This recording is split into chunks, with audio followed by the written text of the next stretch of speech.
Gnostic Church of Christ, the Read and Commentary, the second Treatise of the Great Seth. In our first couple of videos, we come to understand Christ is in us and we are in the Christ, therefore Christ is within us. And also, I am in you and you are in me, just as the Father is in you in innocence, and therefore, because the Father is in you in innocence, that therefore makes you, the spirit that you are, the being that you are, which is the true you, also innocent. Then, in Gnosticism, there are some that believe in Docetism, which posits the idea that Jesus didn't actually die on the cross. Someone else replaced him. Jesus fooled the multitudes or people after him, and instead someone else got placed on the cross. This particular understanding of what's being said in this book, 2 points to clarify, I believe is actually being said. The first is Simon bearing the cross is representing a man known as Peter, one of the disciples that followed after Christ. He bore the cross to the road of Calvary. This represents, analogous to or meaning, Peter would become the rock by which the false church would be founded on, and that is the Orthodox or Proto-Orthodox church that we have been following for the past 2,000 years in the Western world and throughout the globe now, because the Catholic Church and its offshoot, the Protestant Church, bears the law, meaning it bears the cross. Now, when Christ talks about not dying on the cross, what he's talking about is that the archons and the Yaldabaoth, along with the Sadducees and Pharisees, sought to go after Jesus the man by putting him on the cross, and he actually died on the cross, the Jesus man. But what they didn't realize is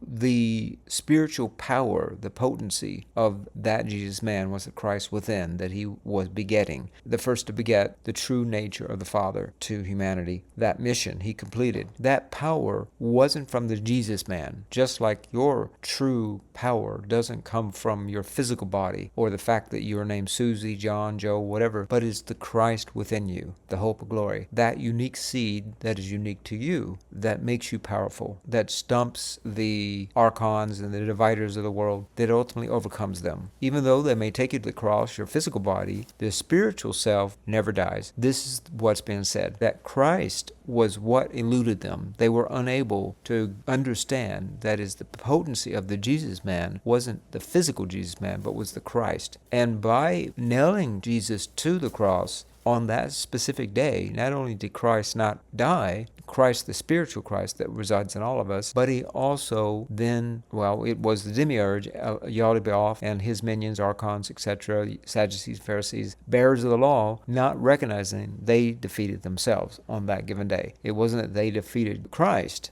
They didn't even recognize who Christ was, but they merely killed the physical body as the man known as Jesus. Now, Simon carried that cross down the road of Calvary so that Jesus, the man, would be hung on that cross. But the metaphor here, or the analogy, is bearing the cross is referring to the rock, Peter, by which the church would be founded on. That's the false church. And that is now, of course, all the religions of the world that we see today. And then, of course, Christ not dying on the cross, Docetism, as being referred to in the Gnostic text, is not referring to the fact that Jesus, the man, didn't die on the cross, but that the Christ can never be killed. It's eternal, and it's all omnipotent. It's ineffable. It is not something that can be defeated. So that's what's being referred to in these scriptures. Now, as it turns out, when Christ talks about in the last 2 videos, in the last video, he talked about how important it is that we not become followers of the laws of this world, but we become a law unto ourselves. The second point that came from that second video, of course, we already talked about the first point, being that Christ never died on the cross and never was defeated. That Christ is not something that can be overwhelmed or overcome. All right, now notice that Christ was still alive because he took the shape of the man known as Jesus, albeit a translucent version of that. They were really disturbed, and they went about to fashion a way to corrupt the message of Christ. And that's what set forth the corrupt version of Christianity. And that Christianity is not anything that Moses talked about or anything Paul talked about. Christianity is the message of Christ. Christianity, Christian, Christ. It's got the word Christ in it. So all the red letter, that is ultimately what matters. And anything that was spoken by Christ in the Gnostic texts as well. So that spinned off a whole disturbance and ultimately a poisoning of Christ's message, so that they basically inverted everything Christ taught. Christ was saying that you're worthy, God loves you just the way you are, you're eternal, and it was about Christ's resurrection. The old church made it into about Jesus' death, made it into about blood sacrifice, made it about sins, that you're no good, you're worthless, you're wretched, you're going to hell unless you bow down and you follow the cross. You put yourself on a cross, meaning that you follow after the laws that we cherry pick from the Bible. And if you don't do that, then there's all kinds of consequences. And Revelation talks about the two beasts, the first beast getting its power from the second beast, the first beast being the governors of this world, the rulership of this world, and the second beast being the religious organizations that give power to the first beast. And that's what they go about doing. The vast majority of humans on this planet believe in orthodoxy, believe in a hardline, law-oriented version of some form of religion, be it Islamic, be it Orthodox Christianity, hardline Christianity, evangelical, even in the context of those that do not follow after quote-unquote Christianity. In the East, you have many versions of a very harsh understanding of what God is, or the way nature is, or the way one should live. Confucianism, or very twisted versions of Hinduism or Buddhism, so forth and so on. So these always come in the guise of, you must do what we say, because if you don't, some consequence will happen to you in the afterlife. All right, so this is what Christ talks about. These offshoots are known as the false fathers, and that's the next section. So once Jesus descended and he came in incognito, basically to liberate the Gnostics, meaning from the law, liberate them from the law and liberate them from death, because sin is death. The wages of sin is death, meaning, in other words, if you miss the mark of understanding that you are a child of God, that God loves you just the way you are, and knowledge is the thing that's going to keep you from all suffering and ultimately death even. Do you understand that? And you also understand that you are eternal, the spiritual side of you is really who you are. Then you are going to be liberated from this realm, its thinking, its way of being. That's the way that Christ talked about, that few follow. It's neither left or right, and it's narrow and straight, and few that find it and follow it. That is that path, that true self that is seated in you. Listen to that. That is your mission. That is the accomplishment that you're to bring forth. All right, now, most of the world is going to conspire out of darkness, and many out of knowing, many out of ignorance, against people finding their true self. And those that attempt to spread the message of love and understanding and the Christ message, and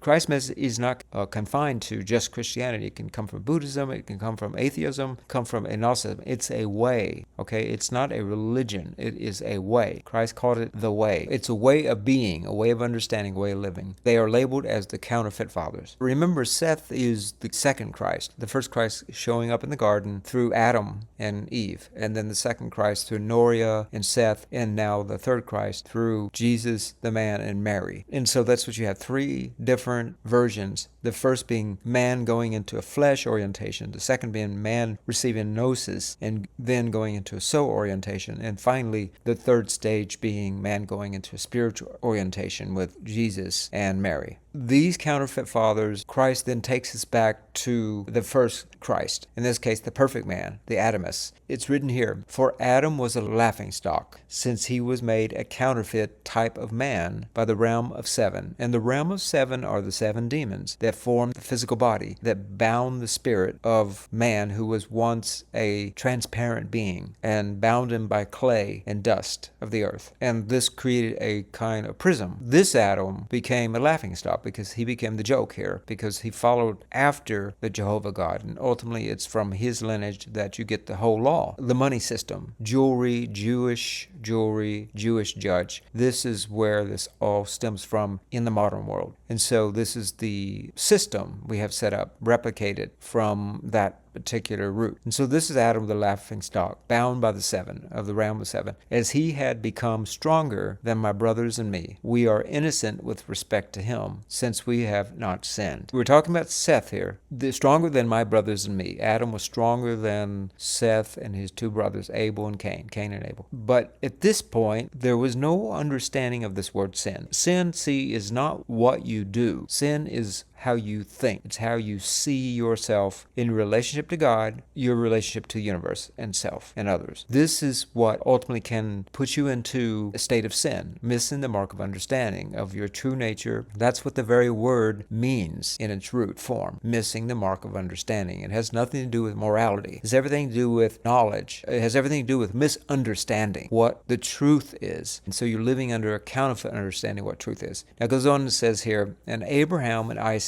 Jacob were a laughingstock. Now, why is it listing everybody that's a laughingstock? Well, because they all come from the stock of law abiders. They all followed after Jehovah God. Since they, the counterfeit fathers, were given a name by the realm of seven. And again, the realm of seven are the seven grand archimans, as if he had become stronger than my brothers and me. We are innocent with respect to him, since we have not sinned. According to Abraham, Isaac, and even Adam and Cain and Abel, they sinned. Why? Can you imagine Seth actually saying here that he never sinned? Because if you understand it by the way Orthodox teaches that word to mean, then that would be nearly impossible. Even Christ said, everybody has fallen short and sinned. It's not referring to that version of that understanding of the word sin. It's referring to the mindset. So what he's creating a compare and contrast of the way Abraham and Isaac and that lineage, the whole lineage that brought forth the law, saw themselves versus how Seth sees himself. And this is the difference between why Abraham and Isaac were laughingstocks and they were sinners, whereas Seth was not. And this is what he's trying to clarify here. Now, of course, he's not going to come out and just say it, because remember, all these texts were written incognito for a purpose, because at that point back then when these all came out, this wasn't something that you just get scoffed at or somebody threw you out of a church. They literally hung you on a cross or killed you. So it isn't something that you could just carry these books around freely and then one of the centurion soldiers said, what do you got in your hand? And then they open it and then next thing you know, you're hanging on a cross. So this is why they wrote these texts, what appears to be very a secret set of knowledge. David was a laughingstock in that his son was named the human son. Why is the human son, Jonathan, which is the son of David, that was named the human son, a laughingstock? Because he's identifying with the flesh body, not a son of God, a spiritual son, you see, but rather a human son, having been influenced by the realm of seven, as if he had become stronger than the fellow members of my race and me. So in other words, his message had become more capable. But did it actually make each of these so-called fathers or prophets stronger? No. This is the message Seth is setting forth. But we are innocent with respect to him. We have not sinned. So who is him? Referring to Christ, to God. We are innocent with respect to God. We haven't sinned. Solomon was a laughingstock since he thought that he was Christ. Because Solomon thought wisdom. Because remember, he wasn't going for knowledge. He asked for wisdom, not knowledge. And this is what he sought forth. And wisdom is witchery, wickedness. They stem from the same word. It's how to burn the flesh, to give off light. It isn't light itself, but it's burning the flesh, and flesh coming in the three other elements, water, air, and earth, to evaporate it, to make it into kind of a spiritual wisp or familiar. This is a practice that talks about wisdom, and that's what Solomon wanted, because Solomon at the core wanted not just to possess that wisdom, but he wanted to use the wisdom to have power. Now, that's what wickedness is. That's what wisdom is about. It's about power. Whereas knowledge or gnosis isn't about power, but it's about empowerment, which is very different. It's coming from within, versus wisdom is coming from without. It's literally admitting you don't have the power within, so you have to seek the answers from outside yourself. This is what Solomon sought after, and this is what he practiced. But he didn't recognize that he was not self-empowered just by having power, because that power wasn't something he owned. That's why he became a laughingstock, having become the vain through the realm of seven, as if he had become stronger than my brothers and me. But we are innocent with respect to him. Okay, now he's repeating a second time. He's telling you again, we're innocent through God. I have not sinned. The 12 prophets were laughingstocks, since they have come forth as imitations of the true prophets.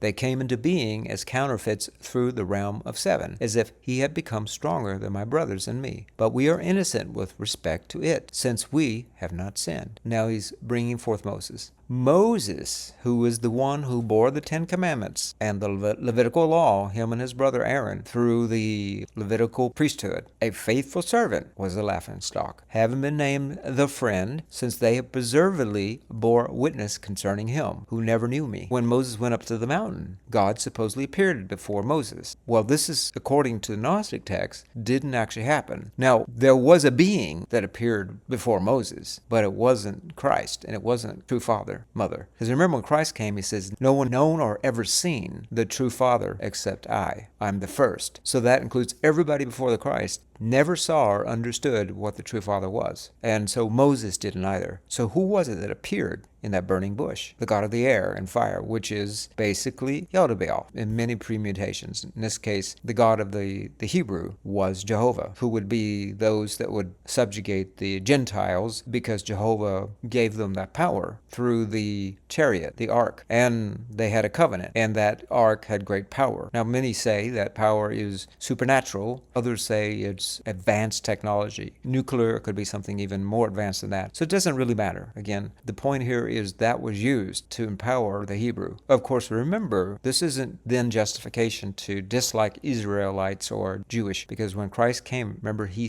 grafted the Gentiles and the Jewish together so they became one. So there's no longer Jew or Gentile. And even Moses never knew God. It says, who never knew me. Neither he nor those before him. From Adam to Moses and John the Baptizer, none of them knew me or my brothers. Now, John represented the last individual that carried the law. The law was the head of the body in this realm. It was the captain, the capital, wearing a cap, you see, on your head. That is meaning the law. He was the law bearer. And his purpose of baptism was to cleanse you of sins. And remember, King Herod had beheaded John. And so this was, again, symbolic that the law, when Christ came, because Christ came after John, meaning he replaced John. Christ was the new way, the new law, to love and to not judge. That was the new law. And the old law was done away with, fulfilled. And all the prophecies were fulfilled, so that you may believe. And so at that point, John the Baptizer, the last leader or prophet of the old way. Now, remember, Christ came to John to be baptized, but John said, basically, he says, you're perfect. Why would I baptize you? It's you that should be baptizing me. And Christ basically said to do this to fulfill everything. But the point here that is being made is that being baptized has nothing to do with being impure. Christ was pure, so it could not be about that. It's symbolic. It's a ritual. And the ritual represents being dunked into this murky realm and being raised back up. That's all it represents. That's what baptism is. And it comes from that word Baphomet, by the way. That's the same stem. It's the joining of Baphomet. Bath being the male and Met being the female. Joining of the male and the female to bring them in harmony. Now, we're not talking about physically. We're talking about alchemically. And so when you are bringing the air and the water together, okay, that is an alchemical formula. None of them knew me or my brothers. So all of those prophets from the Old Testament, they are not the message of the true Father. They're the message of the false father. So basically, I can't remember the name of the Christian faith that basically cut off the Old Testament and only has the New Testament. I think it's the Gideons, I want to say. Pretty much had it right. Now, that's not to therefore suggest that we can't glean gnosis from the Old Testament, because there was Seth and there were Noria, what happened in the garden, and all of the messages, and what we can learn from everything that happened to the 12 tribes of Israel and the Hebrew and the lineage that led up to the Christ. All of that is essential. So it isn't as though that becomes not important. It's like that saying the best thing you can do to have the upper hand is to know your enemy, right? Now, when I say enemy, we don't actually believe in an enemy as Gnostics. We don't believe in division, but I'm using this as a colloquial way of expressing the point. The next section says, now it's going to clarify why they were laughingstocks and they never knew the Father. For they had a doctrine of angels to observe dietary laws, bitter slavery, since they never knew truth, nor will they know it. So this is the reason. This is why they followed after archons and angels and demons, and they didn't even know that. They were following the religion of Yaldabaoth, who is a fallen aeon, who became an archon, the grand archon, of course. Now, he's the grand archangel. Now, the thing is that this isn't from the true Father and Mother, but it's coming from Yaldabaoth and his archons and his angels. angels and the demons. And it brings forth all these crazy laws and ultimately puts people into slavery and its bitterness, since they never knew truth, nor will they know it. For there is a great deception upon their soul, making it impossible for them to ever to find a mind of freedom in order to know him. Now, why? Because when you're just constantly being force-fed what you're supposed to believe, what you're not supposed to know, what you're allowed to know, then you can never think for yourself. And you're basically confined to that understanding, and you're basically a slave to that understanding. And you don't have a mind of freedom. And so, until they come to know the human son. Now, remember earlier, it brought up this about the human son, the son of David. David represented the soul version of the Christ to come. Now, David was the beloved, and John in the New Testament was the beloved of Christ. And the beloved of David was Jonathan, who was the son of David. Now, David represents Christ, but in the form of the Father, God, basically. But this parallel that I'm bringing up, the son, knowing the human son, remember that David was also counted laughingstock because he considered Jonathan to be a human son. Now, here it's telling us until we get to know the human son. So in other words, until we get to know ourselves, our true nature, this is what it's saying. And that begins the journey of you finding the answers. All right, now, concerning my Father, I am he whom the world did not know. And because of this, the world rose up against my brothers and me. But we are innocent with respect to it. We have not sinned. And so this message isn't just about Seth and his brothers or Christ and his disciples. This is about everybody. It isn't like they wrote it and let's just keep it in our diary so we can hand it to our family. But it was written specifically so you would read it someday and you would resonate with it. And you would say, okay, this is talking about me too, right? For the ruler was a laughingstock because he said, I am God and there is none greater than I. And who is that ruler? Well, we've heard this many, many times. This is Yaldabaoth. I alone am the Father, the Lord, and there is no other God but me. Now, it isn't that he called himself a God that made him a laughingstock, but it's the fact that he called himself the only one. Because remember when Christ came, he said, have I not said, ye, speaking to the crowd, are gods. Meaning we're all gods because we're all sons and daughters of gods. Now imagine you have somebody called Mr. Smith and they have children. Well, those children are going to be, Mandy Smith, Johnny Smith. This is the same thing. You are a son and daughter of God. So you could say Joseph God or Mary God. You are basically a God. Now that's with a small g, of course, because the true, the emanator of all things is the big G, right? I am a jealous God, said this Yaldabaoth, who brings the sins of the fathers upon the children for 3 and 4 generations. Now, notice this is very important. It says that Yaldabaoth brings the sins. And now, so what does that mean? Before he came to bring the law, there was no understanding of sin. It's telling you that. He's the one that brought the understanding of sin, is what he's saying. And that's not just sin, but sins.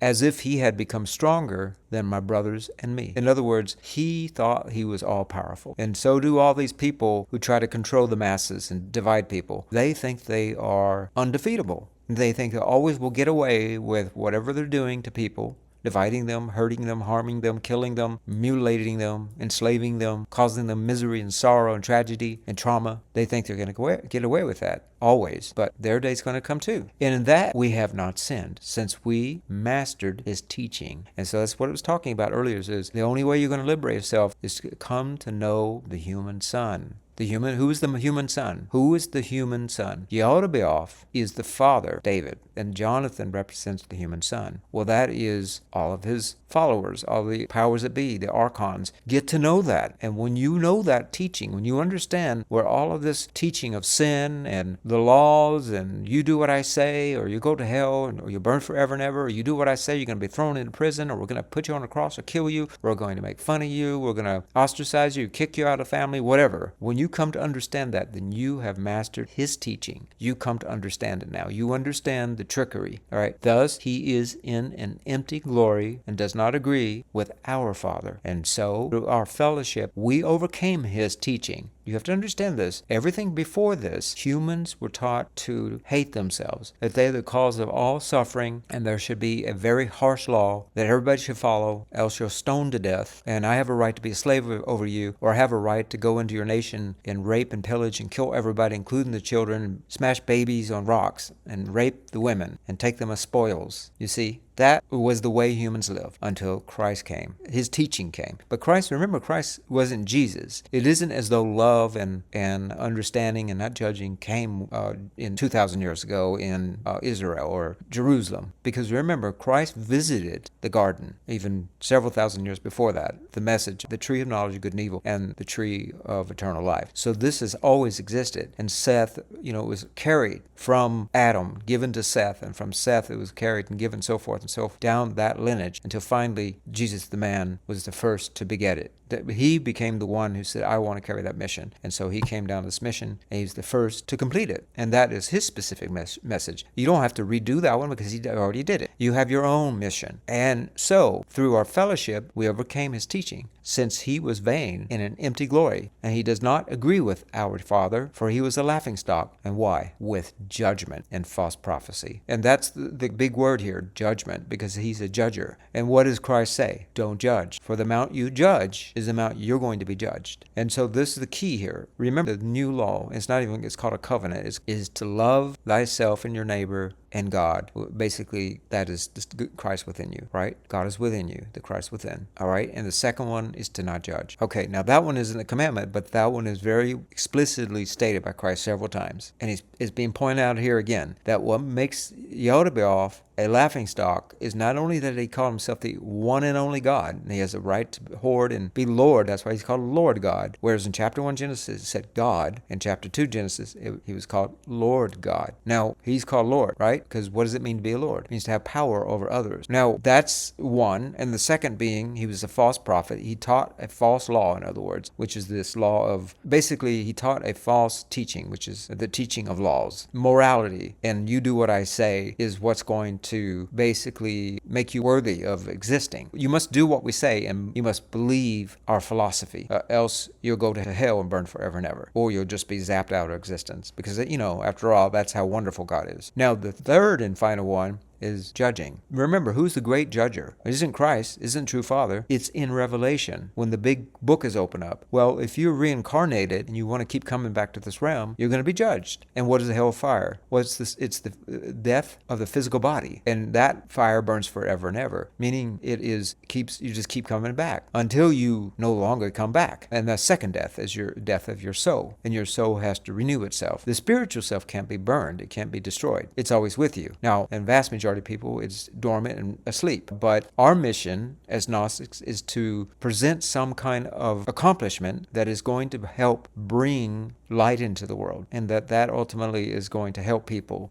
wake up their gnosis, or the Christ within, the hope of glory. O you who do not see your blindness, that this is who was not known, talking about the true Father. They have never known him, nor have they known about him. And this makes it very clear. Why does it keep repeating? Because it's trying to get you to understand, don't follow what's taught in the Old Testament, because that is not a teaching from the true Father. It's from Yehodebaoth. Jehovah himself called himself Satan in the Bible. Now, I can't remember the exact passage, but it's mentioned a couple times that he's literally called Satan, the devil. Jehovah has called himself that. And he says he's the God of good and evil. So he is the God of evil. You only hear the good part, right? You've been brainwashed to believe this is the true father, the true father and mother. But he's not the false father. He's a counterfeit father. All right. Now, it goes on. They did not listen to the reliable report. Therefore, they proceeded in a judgment of error. Error is another way of saying sin. To err is to sin. They just sort of like, I'll just follow you and I'm going to go